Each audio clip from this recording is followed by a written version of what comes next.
വിളക്ക് എരിയട്ടെ. ഞാൻ വിചാരിച്ചു എന്നും ഇരുട്ടായിരിക്കുമെന്ന്. മേഘങ്ങൾ തിങ്ങി ഞെരുങ്ങിയ ആകാശം കാണുമ്പോൾ എനിക്ക് ശ്വാസം മുട്ടും. ഒരിക്കലെങ്കിലും ഒരു ചന്ദ്രൻ ഉദിക്കുമെന്നും ഇരുളെല്ലാം പ്രകാശത്തിന് വഴിമാറുമെന്നും ഞാൻ കരുതിയതേയില്ല. നിന്നെക്കുറിച്ചുള്ള കേട്ടറിവുകൾ നിന്നെ മോഹിക്കാൻ പോകുന്നതായിരുന്നില്ല. എന്തൊക്കെയാണ് എന്നെക്കുറിച്ച് കേട്ടിട്ടുള്ളത്? നീ തന്നെ ഓർത്തു നോക്ക്. ഞാൻ ഒരുപാട് പറഞ്ഞില്ലേ? ആ, കേട്ടിട്ട് മതിയാവുന്നില്ല. ഞാൻ അത്രയ്ക്ക് പ്രസിദ്ധയാണോ? നല്ലതായിട്ടോ ചീത്തയായിട്ടോ?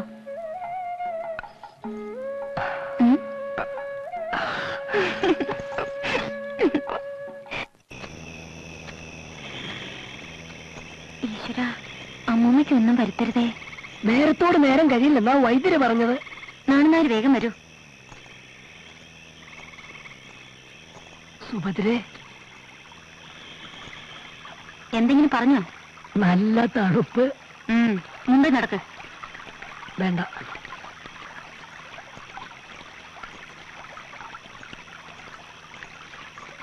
ഒന്നിങ്ങോട്ട് കേറാം. എന്താ പറഞ്ഞത്? അവിടെ ആരുമില്ല. കേട്ടോ?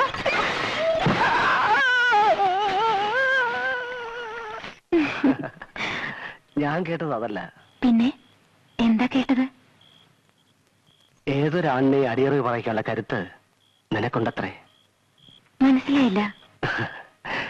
നിന്റെ ശീൽക്കാരങ്ങളും അയാളുടെ നിലവിളിയും കേട്ട് വന്നവർ പിറന്ന വേഷത്തിൽ ഇരുളിൽ നീ ഓടി മറന്ന് കണ്ടു അത്രേ. ഓ, അങ്ങനെ ഈ കഥയ്ക്ക് ചിറകുകളുണ്ട് അല്ലേ? നിങ്ങളത് വിശ്വസിക്കുന്നു? നമ്മുടെ ആദ്യരാത്രി നിന്റെ കരച്ചിലല്ലേ അവസാനിച്ചത്?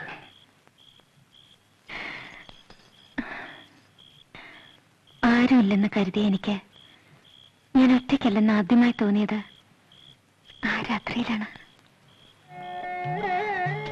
എന്റെ ദൈവമേ, ഇത്രയേറെ നിലാവ് ഞാൻ ഒരിക്കലും കണ്ടിട്ടില്ല.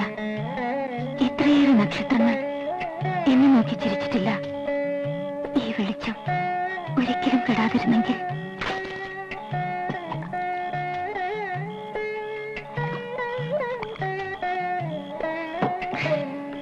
എവിടെയോ ചെമ്പകക്കാട് പൂത്ത പോലെ എന്നെ വിയർക്കുന്നു. ഈ നാട്ടിലെ യക്ഷിക്ക് നിന്റെ ഛായയാണെന്ന് പറഞ്ഞു കേട്ടു. കണ്ടവരാരോ ആണ്.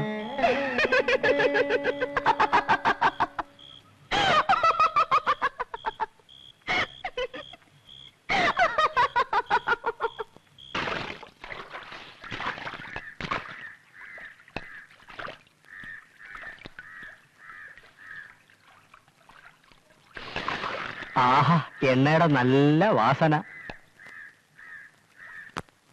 എടീ കൊച്ചേ, ഞാനിന്നങ്ങ് വരും. ഇന്ന് നിന്റെ വീട്ടിലെ കിടപ്പ്. എനിക്ക് പുടവ തരുന്നത് മറ്റന്നാളാണ്. ഏതവനാടി കെട്ടുന്നത്? തമ്പുരാനൊന്നും അല്ലല്ലോ. ആ, നിന്റെ തന്തയോട് മൂത്ത് ചെറുക്കനോടും പറ, വെള്ളായണി മുടിയേറ്റ് കണ്ടിട്ട് നേരം നല്ലോണം പുലർന്നിട്ട് വന്നാ മതി. ഇന്ന് സുന്ദരിമണി.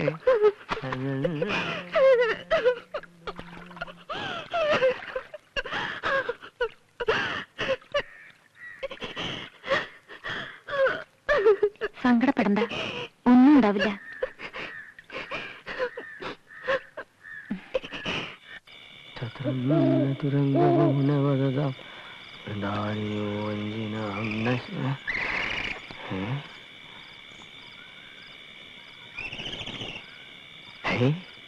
ആരാത്?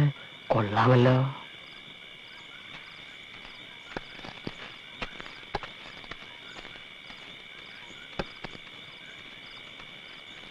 നിൽക്കാൻ, ഞാനും ഉണ്ട് കൂട്ടിനെ.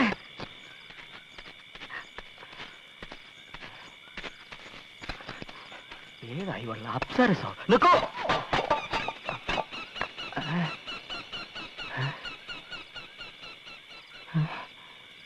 കാണുന്നില്ലല്ലോ.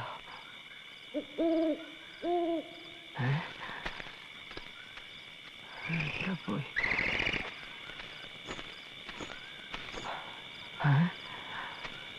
നീ ഇപ്പൊ എവിടെ നിന്ന് വരുന്നു? കുറച്ചകലെ നിന്ന്. എങ്ങോട്ടേക്ക് പോകുന്നു? കുറച്ചകലേക്ക്.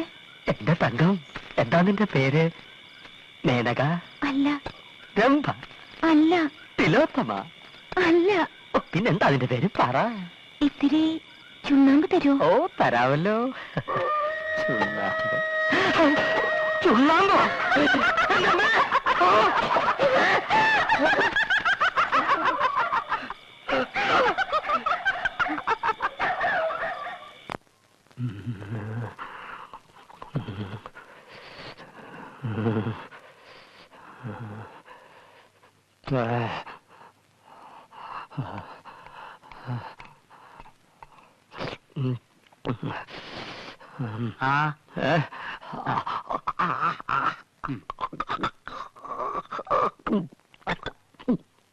കാഞ്ഞരത്തിൻ പൂവും വേപ്പിന്റെ ഇലയാ, ലേശം കയ്പുണ്ടാവും. സഹിക്കുക, 3 നേരവും കൊടുക്കുക. ഭേദമല്ലെങ്കിൽ മഠത്തിലേക്ക് കൊണ്ടുവരിക തന്നെ വേണ്ടി വരും. തളമിടിയിലും തളക്കലും ഒക്കെ അവിടെ വെച്ചാകാം. താൻ യക്ഷിയെ കണ്ടത് നേരാണോടോ? എത്ര വട്ടം പറയണം? പ്രതിക്രിയ ചെയ്യാനാണ്. ഇളയിടത്തൊരു ബ്രാഹ്മണനുണ്ട്, ഏത് യക്ഷി അയാൾ തറയ്ക്കും പോലും. ഒരു നട്ടപ്പാതിരയ്ക്ക് ഞാനും ഒന്നിനെ കണ്ടു. ആ വഴി പിന്നെ നടന്നിട്ടില്ല. പാല പൂത്ത മണം.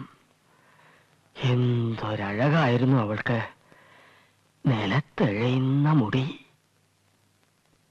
അത്രക്കില്ലല്ലോ. ചിലിം ചിലിം കുലുസിന്റെ കിലുക്കം.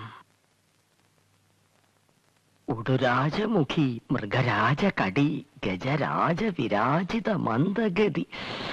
അവൾ യക്ഷിയല്ലായിരുന്നുവെങ്കിലോ?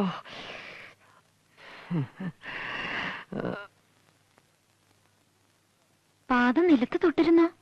അന്നേരം ആര് വാറ നോക്കുന്നു? അവൾ പിന്നെന്ത് ചെയ്തു? ചുണ്ണാമ്പ് ചോദിച്ചപ്പോ എനിക്ക് കാര്യം മനസ്സിലായി. അപ്പതേ കുരവ, കരിമ്പഴയുടെ മുകളില് കൊടുങ്കാറ്റ്. പനയോ? അവിടെ ഏത് പന? വെറും ഒരു മൂവാണ്ടമാവല്ലേ ഉള്ളൂ.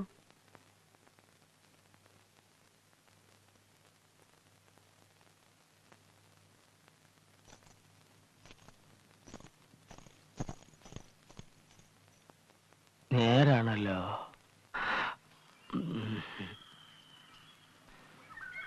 പണ്ട് പനമരച്ചോട്ടിലൊരു ശവം കണ്ടു. യക്ഷി രക്തം കുടിച്ച് കൊന്നിട്ട ഒരാൾ. അയാൾ ഞങ്ങളുടെ അകന്ന ബന്ധുവായിരുന്നു. എന്തോ വസ്തുതർക്കം. അത് ചോദിക്കാൻ വന്ന അയാളെ മൂത്തമ്മാവൻ മഴുകൊണ്ട് വെട്ടിയത് കണ്ടവരുണ്ട്. പക്ഷേ അതും യക്ഷിയുടെ പേരിൽ എഴുതി ചേർത്തു. 33, 34, 35, 36, 37, 38, 39, 40, 41. சொல்லுங்க, இங்க வாங்க.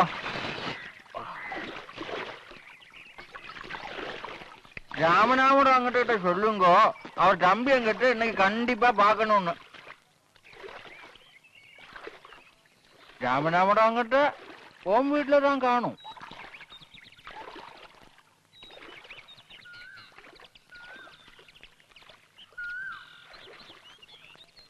இப்ப நேரம் என்னாச்சு?